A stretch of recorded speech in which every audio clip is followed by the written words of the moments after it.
Even though the Raiders have an overall record of 2-10, should rookie tight end Brock Bowers be in consideration for Rookie of the Year? That plus more on Friday's edition of the Locked On Raiders podcast for December 6th, 2024.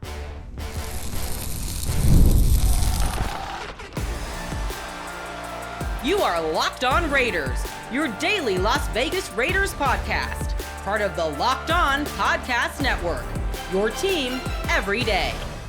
And welcome in, Raider Nation, to another edition of the Locked On Raiders podcast. Thank you so much for making the show your first listen of the day. We definitely appreciate you, whether you're catching us wherever you find your favorite podcast or if you're checking us out on YouTube. Either way, we definitely appreciate that. Of course, on the YouTube page, it continues to grow each and every day, and that's because of your support, Raider Nation, and because of the job my man Ari does behind the scenes. He makes sure that it looks good and sounds good each and every day, so we definitely shout him out. We appreciate him. He's on Twitter at Ari Produces. You can find me on Twitter as well, at your boy Q254. And we got the Locked On Raider podcast voicemail line at 707-654-4693. We will get back to your calls and texts as we close out the show today. Plenty of feedback from all the conversations we've had here all week long on the Locked On Raiders podcast. So that'll close us out. Segment number 3 of today's Locked On Raiders podcast. Segment number 2, I want you to hear a part of the conversation that I had, probably about half of the conversation I had on Thursday on my radio show with Mike Renner from CBS Sports and also Pushing the Pile podcast, and he really states the case on why he believes Brock Bowers should be Offensive Rookie of the Year in 2024. Even though the Raiders have a 2-10 record, the wins aren't there,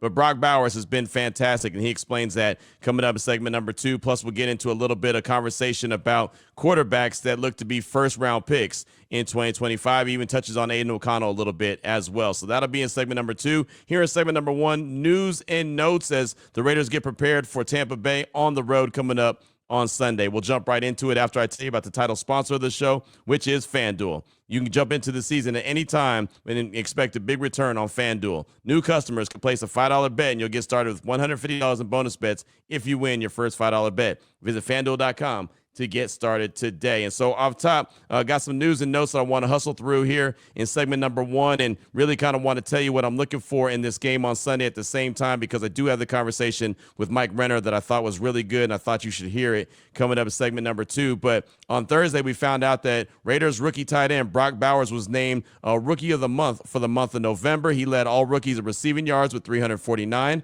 catches with 32, receiving yards per game, 87.3, and receiving touchdowns with 3. That's all in the month of November. In week 11, he had 13 catches for 126 yards and a touchdowns, the most receptions by a rookie tight end in a game in NFL history. He recorded his third game with at least 10 receptions in week 13, joining Odell Beckham Jr. and Jalen Waddle as the only rookies all time with 10 or more receptions in 3 games. Also, he becomes the third Raiders player to win Rookie of the Month, joining Josh Jacobs, who did it twice, October and November in 2019, and Pro Football Hall of Famer Charles Woodson in December of 1998. He becomes the first former Georgia tight end to win Rookie of the Month. So that's the details right there on Brock Bowers, and that'll play a role in the conversation coming up in segment number 2 from Mike Renner from CBS Sports on why Brock Bowers should win Offensive Rookie of the Year. As a matter of fact, I was checking out his podcast thanks to my guy Hardcore Raider, who actually pointed it out to me, Pushing the Pile podcast, and this is just a preview of what he had to say on that show on why he thinks Brock Bowers should be Offensive Rookie of the Year. Check it out. Here's Mike Renner. Just a preview of what you'll hear coming up in segment number 2. No tight end has come close to what Brock Bowers is doing this season. He is 4th in the NFL in receiving yards, not among tight ends,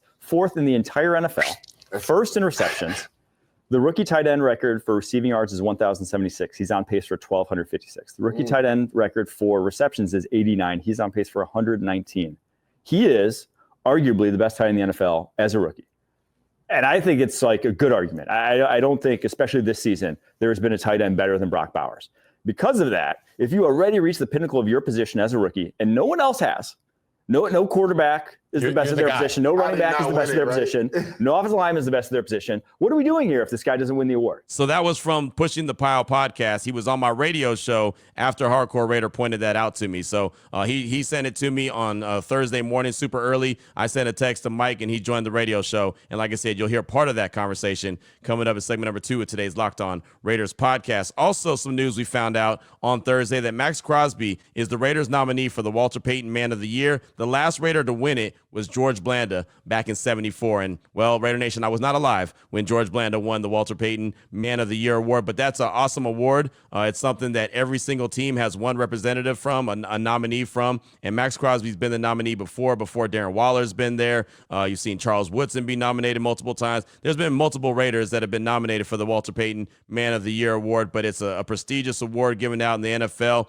and it celebrates Walter's enduring legacy of excellence on the field and compassion off of it. That's from NFL Commissioner Roger Goodell. The award is the league's most prestigious honor, and they're proud to recognize the 32 outstanding men for the positive impact they make in their communities each and every day. Again, the last Raider to win this award was George Blanda back in 74, but it's awesome that Maxx Crosby was at least a nominee.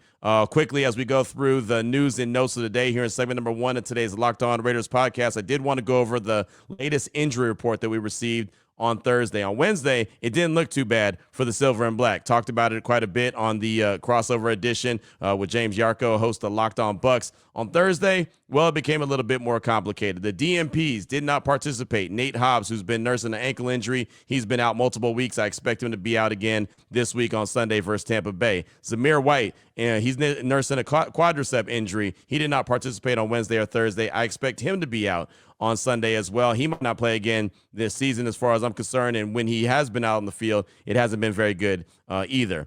Justin Shorter, the tight end, back injury, full participant on Wednesday, did not participate on Thursday. That's obviously something to pay attention to. Here's another one to pay attention to. You want to talk about a biggie? Wide receiver Jacoby Myers, ankle injury, not listed on Wednesday, did not participate on Thursday. And, he had an ankle injury earlier in the season that held him out a couple games. So I'd hate to see Jacoby not get in action on Sunday because he is outstanding. Every time he's out there, we know Brock Bowers, what he brings to the table, but he needs a running buddy, and Jacoby Myers is that guy. I know that Tampa Bay doesn't do a very good job covering tight ends, so maybe Big Mike, you'll see Michael Mayer get involved in the offense a little bit more this week, but Jacoby Myers is somebody that you definitely want to see out there. He did not participate on Thursday. Also, quarterback Aiden O'Connell dealing with the illness, did not participate on Thursday, was not listed on Wednesday.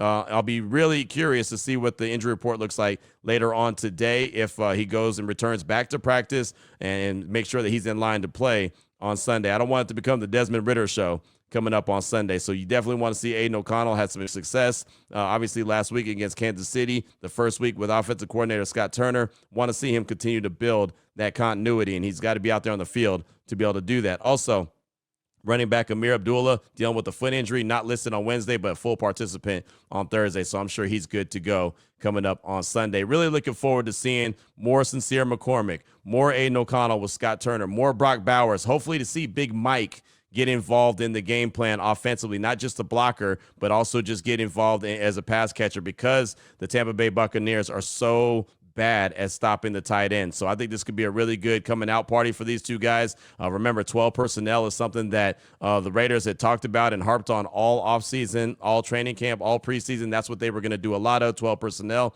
And they haven't done as much as they'd like and haven't been able to take advantage as much as they'd like because Big Mike was out for so long dealing with personal issues. Look forward to seeing them back out there on Sunday and hoping that they could take advantage of that poor tight end defense that Tampa Bay has. Also, for Tampa Bay, they've got a lot of guys also that did not participate. 1, 2, 3, 4, 5, 6. KJ Britt, the linebacker, DNP. Mike Edwards, the safety, DNP. Mike Evans, the wide receiver, DNP. Cornerback Troy Hill, DNP. Bucky Irving, running back, big-time playmaker, DNP. He's dealing with a hip and a back injury. That's a big deal. And then Tristan Wirfs, their tackle, foot and a knee injury, DNP. So you want to talk about the Raiders being the walking wounded? Tampa Bay is the walking wounded as well. You're not going to get any sympathy from Tampa Bay when the Raiders start talking about injured guys. Now, remember, the Buccaneers conducted a walkthrough pretty much all week long. So the practice report's an estimation, and, we'll see what it looks like later on today. And then, of course, 90 minutes before kickoff, we'll get the inactives, who's in for the Raiders and who's in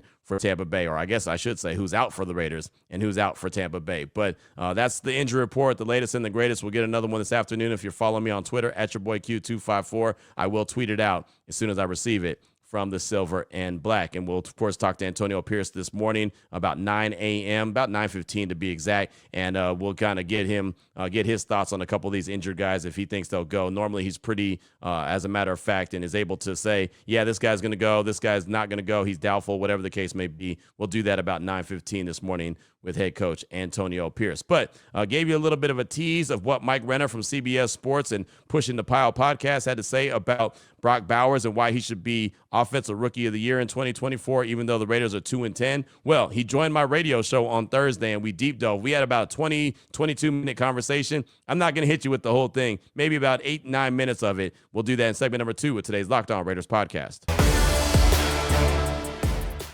Before we get to that, though, I do want to tell you about a couple great sponsors here on the Locked On Raiders podcast, including Omaha Steaks. Nothing delivers comfort and joy quite like the unrivaled quality and taste of Omaha Steaks. It's guaranteed perfection in every single bite. And right now, you can save on unforgettable gifts with 50% off site-wide at omahasteaks.com. Plus, score an extra $30 off with promo code NFL. With 5 generations of experience, they consistently deliver the world's best steak experience, and the gifting experts at Omaha Steaks have made it easy to deliver the perfect gift with thoughtfully curated gift packages featuring gourmet favorites, legendary steaks to mouthwatering desserts, and more. Save 50% off site-wide for a limited time at omahasteaks.com. Plus, all listeners of the Locked On Raiders podcast get an extra $30 off with the promo code NFL. That's 50% off at Omaha, OMAHA steaks.com, and an extra $30 off with the promo code NFL. Minimum purchase may apply.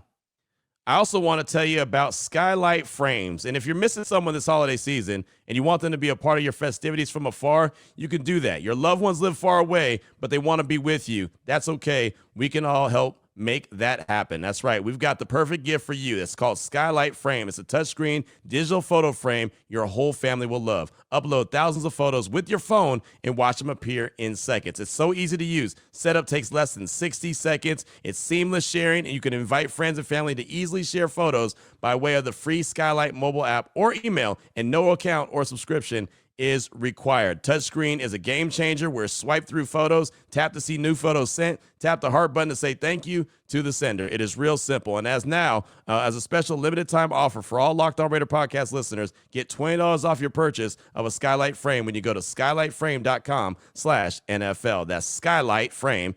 SKYLIGHTFRAME.com/NFL. Get $20 off your purchase now at skylightframe.com/NFL. Again, get $20 off of Skylight Frame at skylightframe.com/NFL. All right, Raider Nation, here we go. Segment number 2 of today's Locked On Raiders podcast. You heard a tease from Mike Renner from CBS Sports, Pushing the Pile podcast, what he had to say about Brock Bowers. You heard that in segment number 1. Segment number 2, I want you to hear the actual conversation that I had with him on Thursday when he joined my radio show, Unnecessary Roughness, on Raider Nation Radio 920. And we had a really good conversation, like 20-plus minutes, talking everything Brock Bowers, Big Mike, Michael Mayer, Aiden O'Connell, Shador Sanders, Cam Ward, how he got involved in scouting, and because he used to be at Pro Football Focus. He's real good when it comes to the draft, so you'll hear him a lot more on the show as the offseason gets here and we start deep diving into the draft coming up. But he joined my show, and we really wanted to deep dive into Bowers. He fully believes that Bowers should be Offensive Rookie of the Year, even though the Raiders have not had too much production as far as wins in 2024. So here's a quick 10 minutes maybe max of the conversation I had with Mike Renner, talking all things Brock Bowers and a little bit more here on today's edition of the Locked On Raiders podcast. Check it out. Why do you think that Brock Bowers should win this award? There's no positional value in the award, right? It is an award that just says best rookie on the offensive side of the ball.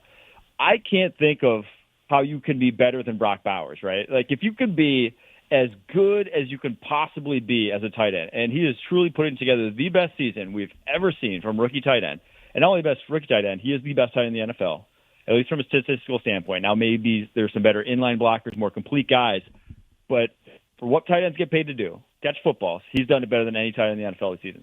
When that's the case, it's like, sure, Jay Daniels is great for rookie quarterback. We can admit that him and Bo Nix are having rookie seasons that are unique for that position that don't happen every single year.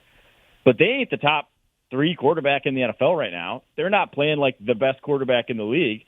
They're having very good seasons. They're not even historically great seasons, though, for rookie quarterbacks. There have probably been a half dozen in NFL history seasons better anything Jaden Daniels or Bo Nix are doing right now. So if you just stack that up, then the only reason you would give it to a quarterback is because of the fact that they impact the game more. And they do. And that's why you have a whole award dedicated to it called the MVP that they can win next year, right? They can win the rest of their careers that are just going to be given to quarterbacks every single year. That's kind of their pet award. When that's not the case, if you just take that out of it, there really is no argument to giving it to one of the quarterbacks. Brock Bowers just been better for his respective position. He's just been better. And so at that point, it is just your own media bias if you're going anywhere else at the Rookie of the Year award this year. What do you think about the fact that he's doing this with not an elite quarterback? Matter of fact, multiple quarterbacks, from Minshew to O'Connell. Desmond Ritter's been thrown into the mix. All three of those quarterbacks have had a shot with Brock Bowers, and we had a caller call in earlier and say he's quarterback proof. It doesn't matter who's throwing him the rock, he's still going to go out there and succeed. Yeah, I've seen that held against him in my mentions when I tweeted that out. They should be Rookie of the Year. They're like, oh, but it hasn't led to wins. Look at that offense. In my opinion, that's making it even more impressive that they don't really have anyone else that's producing this. They don't really have an elite quarterback throwing them the football, and yet somehow he's still leaving with 7-8 catches a game every single week. It's like that, to me, is even more impressive. I don't know what you guys are watching. The tape shows a guy who has little yardage left out there by his quarterbacks and by the offense that he's in, that if he was playing with one of the elite quarterbacks around the NFL, we could even be talking about a guy who's touching 1,000 yards already. So, yeah, that argument to me doesn't really hold much water. How does Brock Bowers continue to produce when teams start really focusing on, hey, don't let 89 beat us. Let anyone beat us but that guy. How does he continue, or how do you think he'll continue to produce for the Raiders? Well, that's why so many, elite teams over the past 2 decades have been synonymous with elite tight ends, whether it's Brady and Gronk, whether it's Kelsey and Mahomes. Those guys are the most difficult to try to take out of a game plan because there's no game planning for the middle of the football field. You can put a safety out over the top of an X wide receiver out on the outside. You can bracket a wide receiver, but if a guy's lined up in line, there's no real bracketing of him because of basically what you have to do in terms of run fits in the box. You already have guys with specific roles in that area of the football field. So it is very difficult. Now, on third downs, you can do things of that nature. And, we saw it over the years with Tony Gonzalez, what Bill Belichick did to him at the goal line and things of that. And I expect that to be the case with Bowers going forward. You mentioned Surtain dropping on him. You're going to see that a lot until the Raiders actually get some wide receivers that people are going to have to respect on the outside. But, yeah, it's very difficult to take the production away from a tight end. It's very difficult to game plan for those guys consistently. So, yeah, he's a cornerstone type of piece for that franchise. Mike Renner, CBS Sports, is with us here, Raider Nation Radio 920 Unnecessary Roughness. Did want to ask you a couple questions about quarterbacks in general. What are your thoughts on Aiden O'Connell? Again, you study the draft, you mock drafts, you study these players. Where did you have Aiden O'Connell coming out of Purdue as far as just a quarterback in general? Not necessarily in that class, but just his kind of who you thought he was going to be as a quarterback in the league.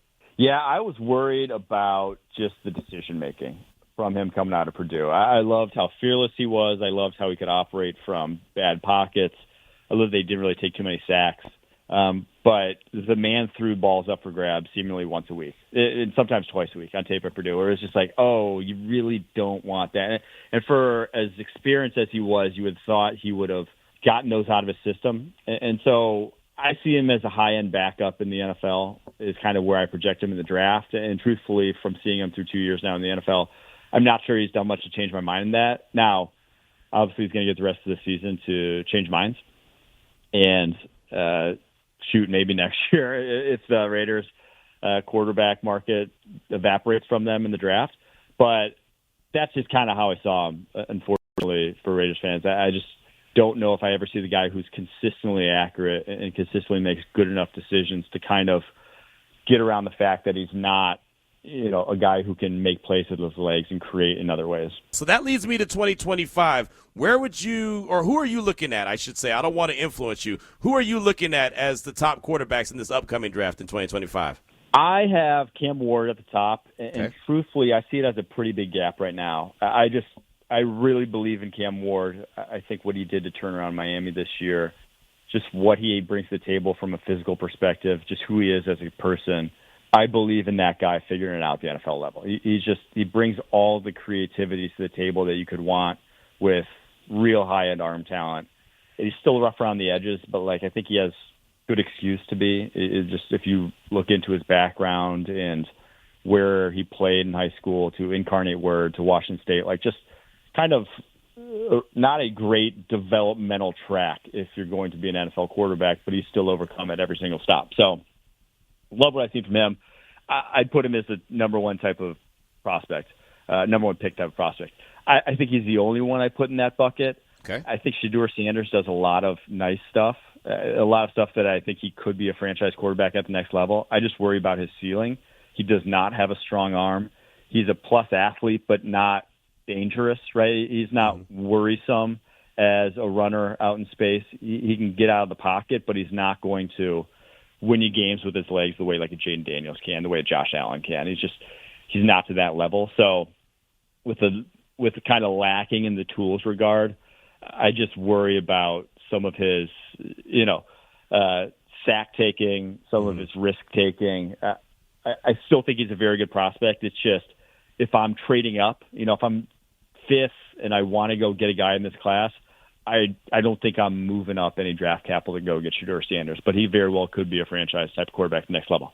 That's really it. Unfortunately, there are some other intriguing names, but at this point, I think they all come back to school, whether it's like Garrett Nussmeier at LSU, whether it's Drew Aller at Penn State, Carson Beck at Georgia. I could see a world, even Quinn Ewers at Texas, I could see a world where those guys are NFL starters at some point, but I just don't think what they put on tape this past year is enough for me to draft any of them in the first round. So, and if that's the case, I think a lot of times with NIL, the way it is in college, they'll make more money by coming back to school, so they probably will. So, unfortunately, there may only be two guys at the top of this year's draft. Let me go back to Shedeur real quick because obviously there's a lot of the conversation around the Raiders and him due to his relationship with Tom Brady, and seems like Mark Davis likes him as well. But those sacks that he takes, he holds the ball for a very long time, Mike, as you know. Seems like he doesn't want to give up on a play. Is that something that you can coach out of him, or is that just who he's going to be? That's a great question. I think the track record of guys in that mold, there are a few that have sped up. No one's ever going to go from that mold to Tom Brady, right? Where it's just like balls out. It's just completely different stylistically. But I trust Shedeur Sanders to overcome it. I think he gets underrated for his work ethic. You just see it in his footwork and his fundamentals. He's very technically sound. And I think that I'll buy into the guy who puts in the work and you see has put in the work. So I think he'll improve in that regard, and I think you've even seen it from last year. But it's going to be a rude awakening at the NFL level. Like you have to play so much faster than he does, and that's always worrisome when you're drafting a guy where he's likely going to get drafted. Well, we'll close out with this, and this has been fantastic. Again, Mike Renner, CBS Sports, is with us here on Raider Nation Radio 920 Unnecessary Roughness. Can you see either one of those two guys that you mentioned, Cam Ward and Shedeur, teamed up with Brock Bowers? How good could that be with the 1-2 punch? Oh, man, I want to see it. I think Raiders fans deserve it at this point. They've suffered for too long through some of the quarterback play in recent years. We need it.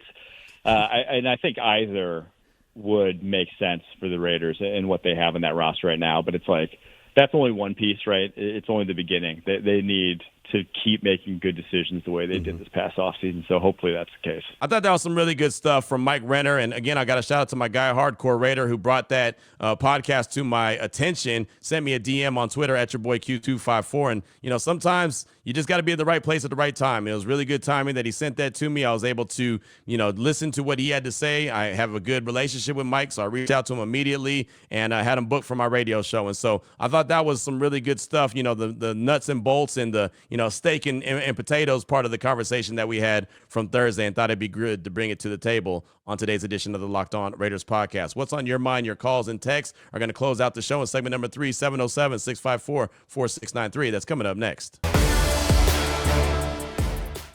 Before we get to that, though, I do want to tell you about a couple more great sponsors here on the Locked On Raiders podcast, including the IceShaker. And, man, I got this IceShaker, Raiders-themed IceShaker in the mail the other day. It's fantastic. I showed it one day, so if you're watching on YouTube, don't look now because I don't have it anymore. The wife already confiscated it. So I know you're like me and your holiday shopping list is, well, it's far from complete. I'm that guy that really waits till the last minute, or I try to just buy something through the mail and let it arrive when it gets there, right? If that's the case, if you're like that, I've got the perfect gift for you, for the great sports fans in your life as well. You probably heard of the IceShaker. It's what I was showing on the YouTube page the other day. It's now officially licensed with the NFL, NHL, NBA, NCAA, and Major League Baseball, and will make the ideal gift. It's kitchen-grade stainless steel bottles that won't absorb odor like plastic bottles do. It's patent twist in an agitator that breaks up powders, but it's silent when you shake it instead of that annoying ball, so you can always hear that clink, clink, clink, clink, clink, clink. You know what it sounds like. It's annoying. It's third-party tested. It's going to hold ice for 30-plus hours.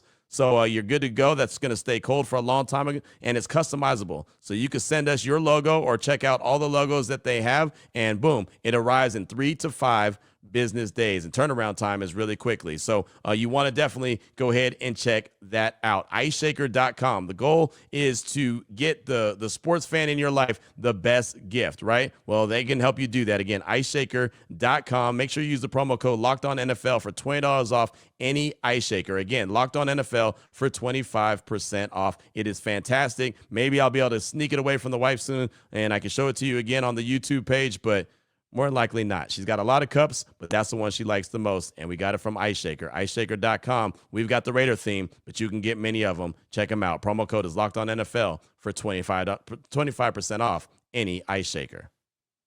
I also want to tell you about our good friends at FanDuel. It's the title sponsor of today's show, and it's never too late to tackle the NFL action with FanDuel. It's America's #1 sports book, and right now, all new customers can bet $5 and get $150 in bonus bets if you win. The Sportsbook app gives you everything you need to place live bets on the NFL all in one place. If you're looking for the line right now, Tampa Bay and Raiders, the Raiders are underdogs by 6.5 points. So if you got a hunch and think, no, they're going to keep it closer than that, Tampa Bay's not cooking with grease like that. They're really banged up. Mike Evans and Bucky Irving may be out, or maybe they are going to be out, and you want to go ahead and get a little bit of early action on it, you can. Or if you get a hunch in the middle of the game, you can check out the latest stats, view live play-by-play, and so much more on the same page where you place your bets. Visit FanDuel.com to join today. Again, you'll get started with $150 in bonus bets if you win your first $5 bet. That's FanDuel.com. Never waste a hunch and make every moment more with FanDuel, an official sportsbook partner of the NFL.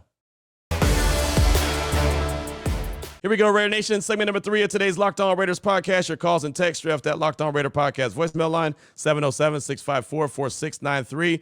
You know we like to respect the ladies around here. Ladies first. Ladies first. So we're going to start off with a text from Victoria in the 562. She says, hey, Q. It's Victoria from the 562. It's been a while since I texted in. I just really wanted to comment and add my 2 cents to all the AP, quarterback, and Aiden O'Connell conversation. I want to preface it by saying Aiden is great, and he has a lot of potential and has done very well for a 4th-round pick. But I also think that the nation right now are becoming prisoners of the moment. Yes, he had a great game. Yes, he could be efficient. But realistically, he's not the quarterback of the future. He's an excellent quality backup. I don't get the idea that we ditched drafting a quarterback. It seems a little too early to say that. In worst case scenario, we end up with 2 good players who battle it out. I think we go for Shedeur anyways. We missed out on Jaden Daniels last year and C.J. Stroud the year before. We can't afford to miss out on another generational talent. Anyway, Q's, just my thoughts and opinions. Thanks for all that you do. Happy holidays to you and your family. That's Victoria in the 562. And Victoria, thanks for the text. First of all, I appreciate you, and happy holidays to you and yours as well. Look, you heard what Mike Renner had to say in segment number 2, where he's talking about Aiden O'Connell. He thinks he's a high-quality backup. That's where I am as well. But he did have a great performance against Kansas City, and he has earned the right to show what he can do and showcase himself the rest of the season. And, the powers that be upstairs, Tom Telesco and company, Tom Brady obviously is going to play a role. They'll have their say on what they think Aiden O'Connell can do long-term or not. But I'm glad that he's getting the opportunity so everybody could see it and then get their own opinion. Like, you don't have to hear it from me where I say, well, I think he's just a backup. Let's just see what he does, right? And he might go ahead and not play well enough, and at the end of the season, everyone might say, yeah, that was cool, but we saw enough. He's not going to get it done. He might play lights out and make the decision tough, but I'm glad that he's getting that opportunity to do that. So, so anyone who's, again, like doubting the faith that the team has, or people just giving up on. No, I mean, you earn what you earn. So that's why I'm happy that he's getting this opportunity, and especially with a good offensive coordinator like Scott Turner, to see what he can do. And I think that it'll be obvious sooner rather than later.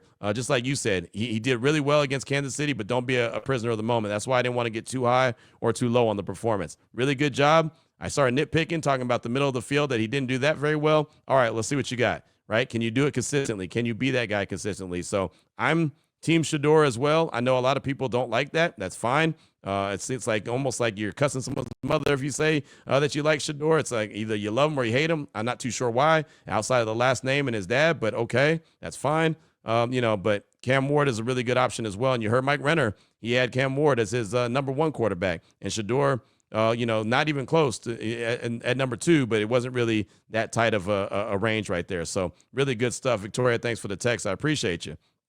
Up next, got a call from Raider Izzy. He's calling to make a complaint that he's talked and complained about many times before. Here he is, Raider Izzy. What up, Q? Raider Izzy. I wanted to throw this out here real quick. Obviously, love how Aiden O'Connell played this weekend. I thought it was awesome. Loved a lot of the play calling by Scott Turner. Here's my concern. I know this is going to sound repetitive because I've complained about this, and I've called it and complained about this with Pierce, with McDaniels, with Gruden. I'm so tired of the conservative play calling. I'm so tired of playing not to lose as opposed to playing to win. And I'm not saying it was, this was the poster child of it this weekend. There were a few things that bothered me, but AP has been so conservative since he started. And he said that he wants to be all aggressive and he wants to do all this, and we haven't seen any of that. Now, sure, could that have been Getsy on offense? I guess. But this weekend, again, a lot more deep shots. That was cool. Not thrilled with how they ended the first half, really ever this season. I don't understand, the idea of giving these other teams, chances and just trying to run out the clock, and it just doesn't work. Just play to win. Stick with what you're doing. Play to win. I don't get that. The concern is, if you go back and look when Scott Turner was fired from Washington, the fans' biggest complaint about Scott Turner was that he was too conservative.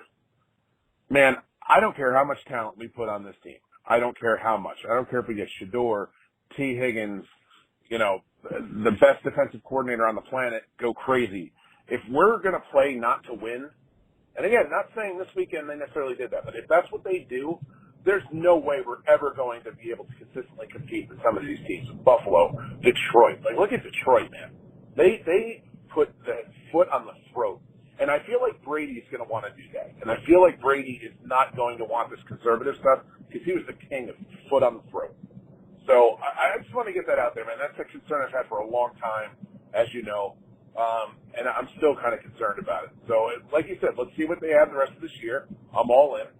But I'm just, if that comes up again, man, I'm just kind of looking forward to finding somebody that wants to win and wants to play to win and any means necessary. So, love the show as always, bro. Later. Izzy, thanks so much for the call. It's always great to hear from you, my man. And yeah, I mean, right now, Scott Turner's working with Getsy's playbook, right? And he's trying to make the most of the play calling. I think he's doing a really good job. I understand what you're talking about conservative. That's something that's gone on for the Raiders for a long time, as you know, especially struggles in the red zone. And it seemed like that there was a time, even earlier this year, where they were pretty good in the red zone. They just couldn't get there enough times, right? And so I think that, the Scott Turner and Norv Turner, that combination, I think that they're going to, try to open things up. I was just glad to see them last week take some shots down the field. So, again, this is Luke Getsy's playbook. They're doing the best that they can with it. I think that conservative stuff will probably go out the door and out the window pretty soon because you're right. The Raiders need to be aggressive offensively and defensively, and that's what Antonio Pierce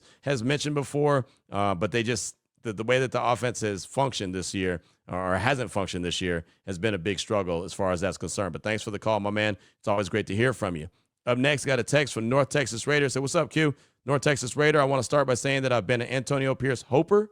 I had my reservations. As you know, I brought up Romeo Crennel more than once, but I couldn't deny how in touch with the team he is and how well they did last year. So I hoped. But even my internally optimistic mind is having a hard time watching as AP continues to show he's just not ready. He's made a questionable decision, and that's being kind, in almost every game we've played. He's not improving, Q. It's cool that the team still fights for him, but he specifically is not improving as a coach. So how long do we wait and continue to hope? Anyway, as always, love what you do for the nation, Q. North Texas Raider out. Thanks for the text. I appreciate you, and that's not my decision. You know, I mean, that's the decision of the people upstairs. I know that everyone is not going to be perfect immediately.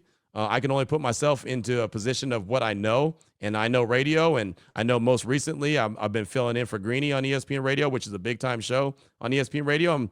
My first couple of weeks filling in for him, I wasn't very good. I was okay. I wasn't very good. I was getting comfortable. I was trying to get used to my surroundings, the people I was working with. Didn't really know what to expect. I'll tell you right now, I called my boss at ESPN the other day after, after Wednesday's show, and I was like, hey, man, I can do this. I'm getting comfortable, dog. I can do this. I can feel it. So, you know what I mean? So, again, I can only speak on what I know. I'm not a coach. I'm not in the front office. I'm not a part of the organization. I just know that people get better with time. Now, the organization may say, we don't have enough time to wait for you to get better. And they might say, you know what? It's only been 1 year as you've been the full-time head coach, and we're willing to give you some time. I don't know the answer to that. I'm willing to wait and give him another year. I think he only has 2 years on his deal. I'm willing to let him coach out the next year and see what it looks like. But that's just me. And you don't have to be that guy, right? And that's the decision that Tom Telesco is going to make. That's going to be the decision that Tom Brady is going to make. That's ultimately the decision Mark Davis is going to have to make, right? And so that's the beautiful thing about it. I get to sit back and watch and talk about it, whether I agree with it or not. That's the beauty of this. So we'll see. But I understand the frustration. And yeah, he's had a lot of mistakes that he's made along the way. And at some point, they're probably going to say, hey, enough is enough. And who knows, right? I mean, they still got a handful of games left to play. He may do something that's so egregious that they may have to do like they did with Matt Eberflus and move on from him. They might say, yeah, sorry, that's just too much. Or they might start to see some progress. Again, it's one of those, I hate that I can't answer the question as a matter of fact. I just know that I don't believe in, firing a coach year after year after year after year makes a lot of sense. And, the Raiders to be replacing the coach, again, I've been here since 2021 in Las Vegas, and they've had 4 coaches. Right, from John Gruden to Rich Bisaccia to Josh McDaniels to Antonio Pierce. It's only 2024.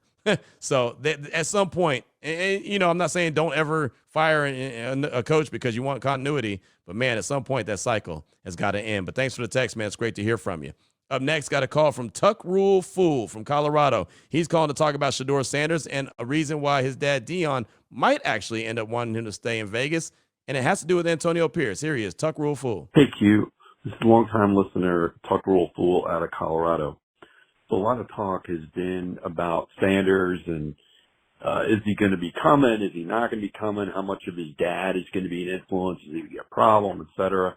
And now people are saying that, it's a dysfunctional place. Maybe Sanders' dad doesn't want him to come, et cetera. And people are forgetting something here, too, that's kind of important. So I want to quickly read a quote from Dion. It says, "That would be nice," Deion Sanders said, of the notion Shedeur could end up playing for the Raiders.